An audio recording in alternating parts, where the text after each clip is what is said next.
So a big flood came up here a few years ago in Wimberley and took down a whole bunch of houses and shops and stuff, and here's some of the remnants of the natural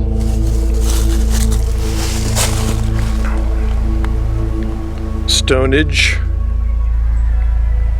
which I consider to be, in fact, concrete from ancient times. But it's, you know, we could call it natural as opposed to, say, these these guys, which are clearly modern artificial remnants of the flood. So these would be natural, but I think if we examined them and looked at the fact that, for instance, these two guys right here, two similar depth layers, right? So if we turn those 90 degrees or so and laid them flat the way they were, they'd be about the same height. And we've got the right angle, right? There's the right angle. And I would say this is concrete from ancient times, terraforming. They didn't just lay down an entire Earth's worth of concrete. They built in sections and layers, right? So those would be the layers, and that would be the section break there. This flood laid bare the edges of the creek here, and we have what to me is obviously the sectioning of the ancients from left to right. See those darker spots in the center? Okay, left and right, right? Those are the sections. So that's how much concrete was laid down at one time, that much. Let's go closer to the line and see if we can see the sectioning. Let's get some photos.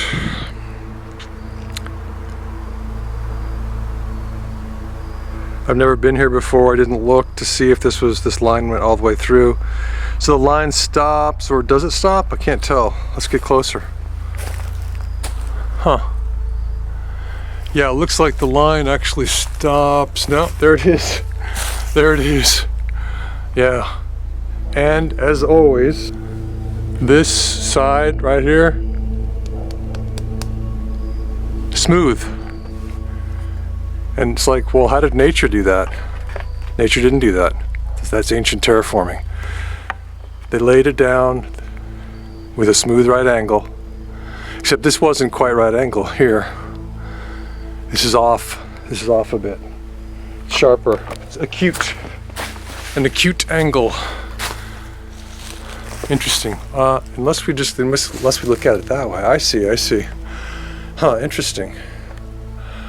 I guess it depends on, it's hard to say if it's a right angle or not, but because it depends on what the line of the real line of the river is here. But anyway, so I'm just going to get some photos of this seam.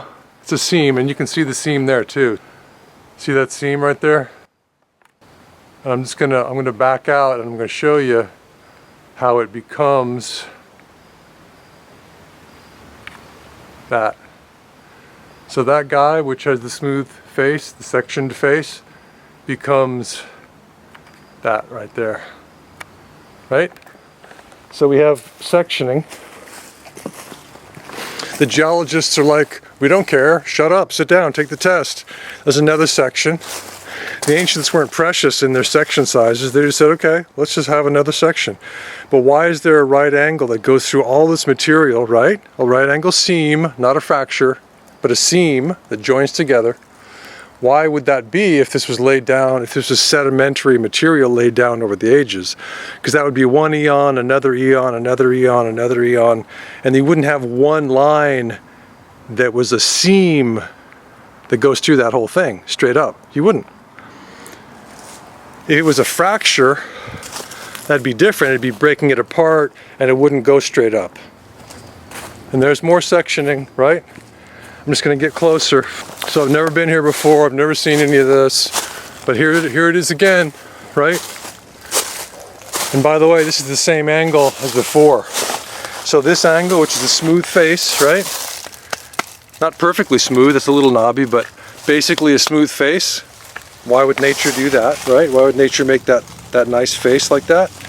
That is the edge of a sectioned artificial concrete section. They built in sections, so they call it sectioning. So the verb is sectioning of a section. So they laid it down in sections. South side of the Temple of Mother Earth. So here we are walking back north, and we see this concrete that's been excavated for the road. And you say, but this could be natural concrete. No. And how do we know it's not natural? Because we see the straight line seam. We always see this, right? It's sectioning. The ancients sectioned their concrete. It's always a straight line seam everywhere you go. Croatia, South Africa, Bosnia, straight line. No reason for Mother Nature to make a straight line. Sectioning. Sectioning. Sectioning.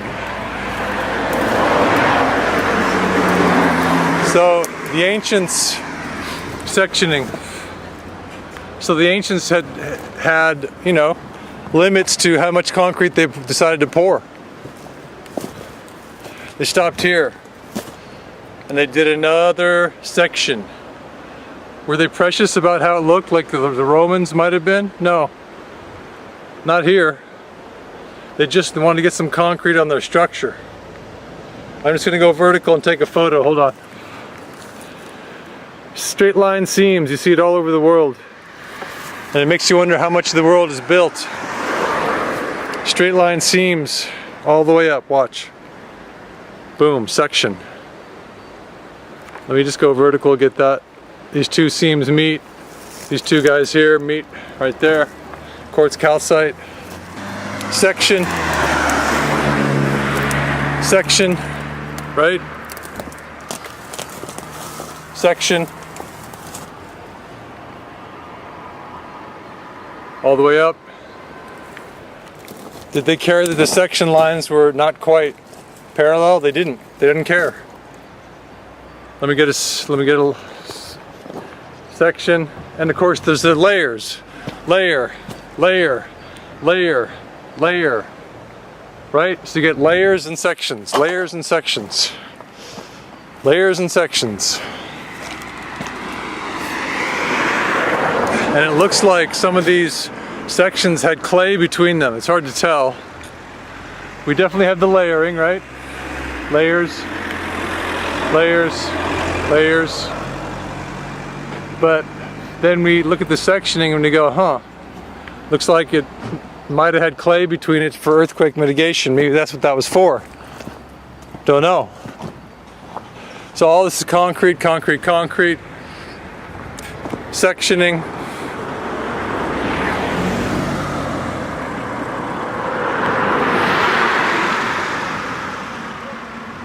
Sectioning, sectioning, layers and sectioning. Rightward leaning here for some reason.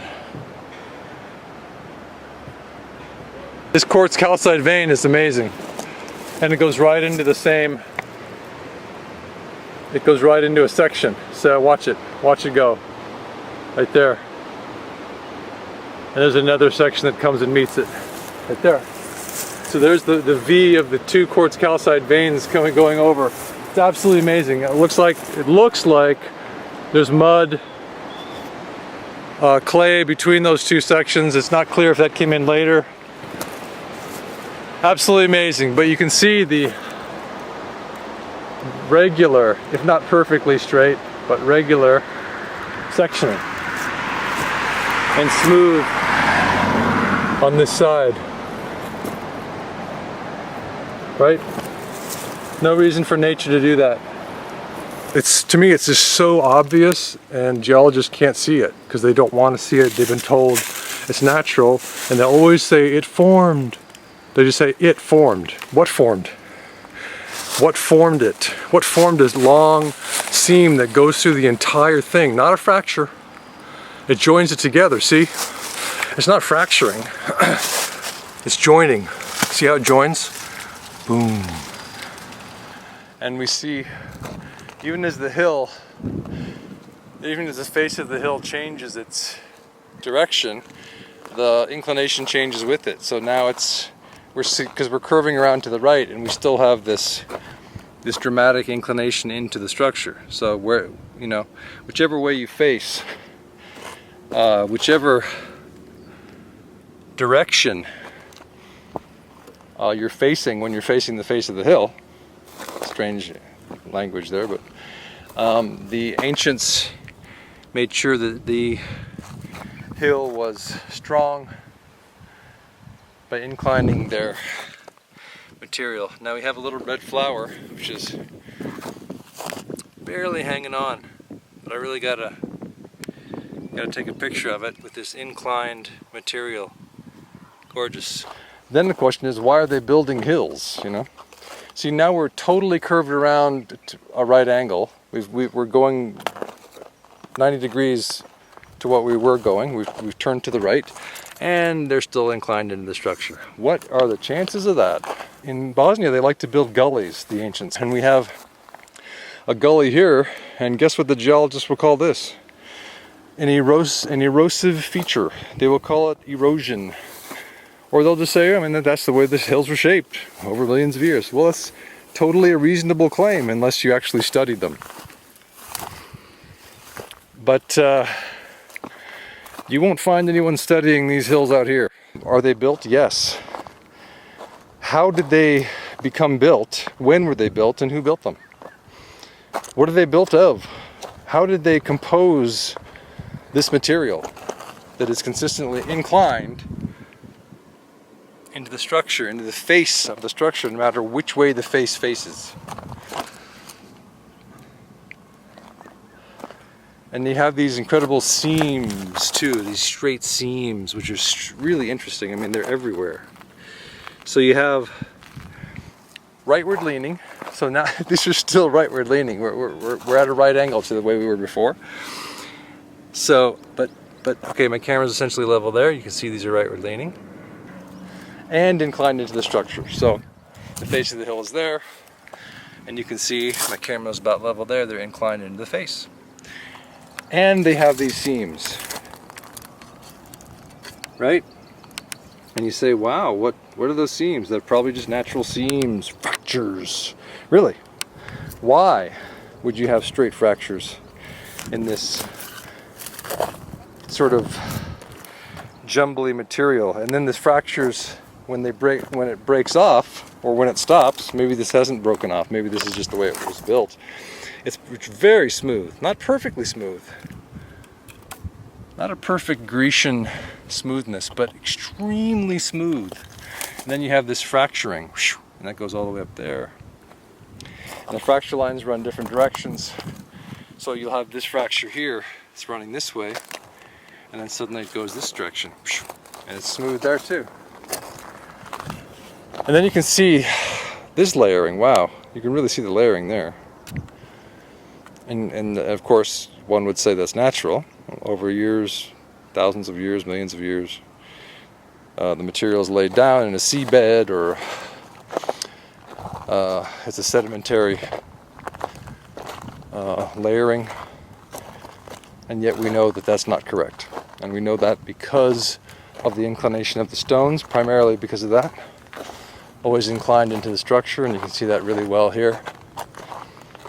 And you can see the rightward leaning quality too. So they're both inclined and rightward leaning. Just like in Bosnia. All I did was talk about inclined rightward leaning stones. And if you go to Archaeological Park Foundation, you'll see a lot of those videos. You can also find a lot of good videos on the Bosnian pyramids on YouTube. What does science demand? That evidence fulfill hypotheses. And this is interesting too, So we have a horizontal feature finally, not a rightward leaning one, and guess what?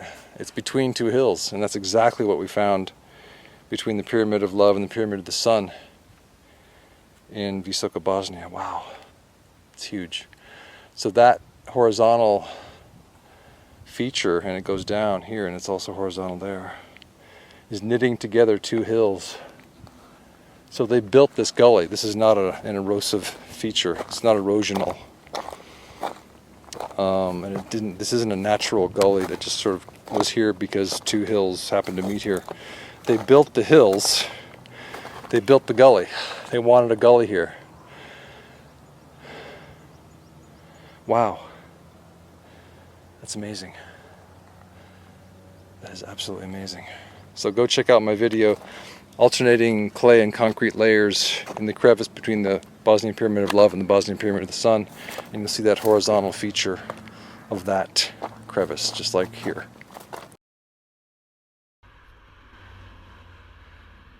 So here's the difference between a fracture and a section.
And then you can see the side again that's telling us that it's a section that was built.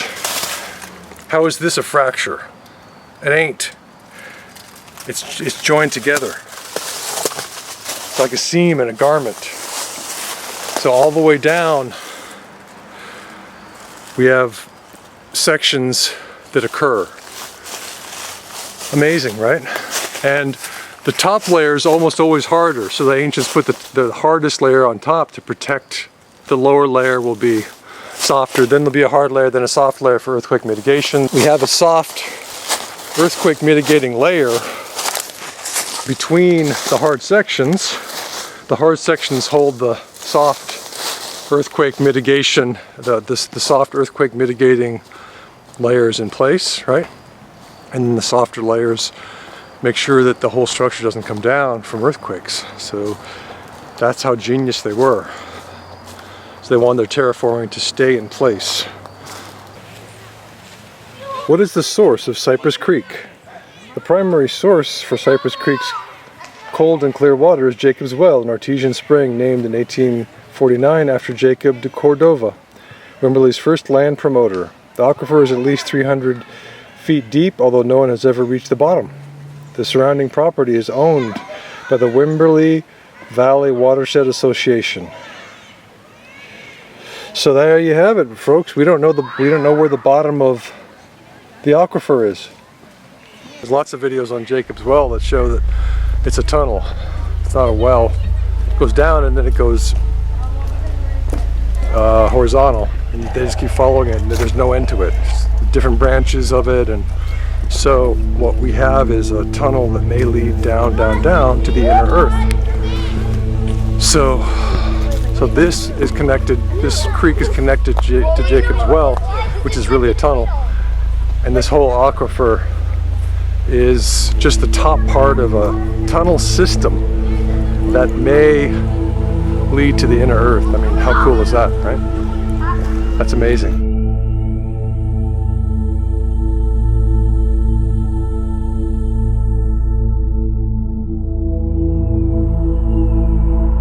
All right, so we just explored the river, which is way too high to really see the structure of the river. Plus they say there's no bottom to the aquifer. That doesn't mean there's no bottom to this riverbed right here. It just means there's no bottom to the aquifer. So I don't know. It's called Blue Hole. I don't know. I guess it has a bottom here. So the best clue to find is a vertical line. Doesn't have to be right angle. It can be slightly off right angle, or it could be straight up. But if it's going through what institutional geology calls sedimentary layers, and it's a seam, not a fracture, that goes through all those eons of, those quote eons of layers, then we know that it's terraforming, because there'd be no way for nature to decide to make a seam that was the same line that went straight down through many different eons of layers. There'd be no reason for that.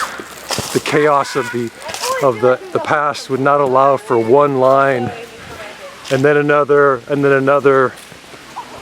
vertical line to be going through all these eons of material. So then you know it's not eons of material. It was all laid down at the same time. And the reason it's in layers is because they went hard, soft, structural, earthquake mitigating, soft, hard, structural, earthquake mitigating, soft. So that's the clue. And the sections aren't regular sections. It's not like, oh, let's do 12 feet left to right all the way down. They didn't do that. And in Bosnia, they don't do that either. It's very irregular. It's never regular. It's just like, let's do it this way. Oh, we had a vertical line for our section here. Let's have one that's 20 degrees off for the next section line. It feels kind of like almost like a random choice by the engineers. I doubt it's random though by people who are terraforming on Earth, because obviously they got a plan and they got wisdom far beyond what we have. We have a lot of wisdom in certain areas, or a lot of knowledge, let's say, but they had incredible scientific knowledge in their own realms. And I don't know if these were the master builders, but I have a feeling these were the master builders that Corey Goode talks about, that have built structures throughout the universe, throughout the many galaxies that have been explored so far by the secret space program, or by races who have informed the secret space program. Because I think the secret space program just has only explored areas in this galaxy, but I don't know for sure, I don't know. But they've been in contact with 900 ET races through trade. So the Rockefeller secret space program has traded, and usually they trade biologicals. They don't use money. Nobody uses money in the cosmos except us, because we're so primitive. But they do use things that are of value. It's just that they don't represent them with money. They just trade objects, and the objects that they want from us are in general artifacts that we find, ancient artifacts that we don't understand what they are, and we just think, oh, it's just a stone, and then we trade them away, and then later we find out that it's a machine. And so that's real precious to them. And the fact that an ancient race, an off-world race, wants a certain stone from us should be the clue that it's not just a stone, it's something else. And they want biologicals, which is genetic material. They want ovaries, they want sperm, they want blood, they want flesh. That's what they want.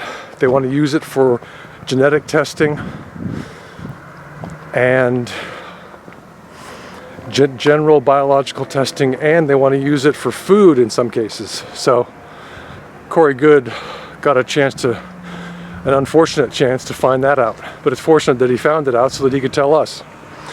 So let's continue on the search for the truth about our past. This is Jock Doubleday reporting from Central Texas.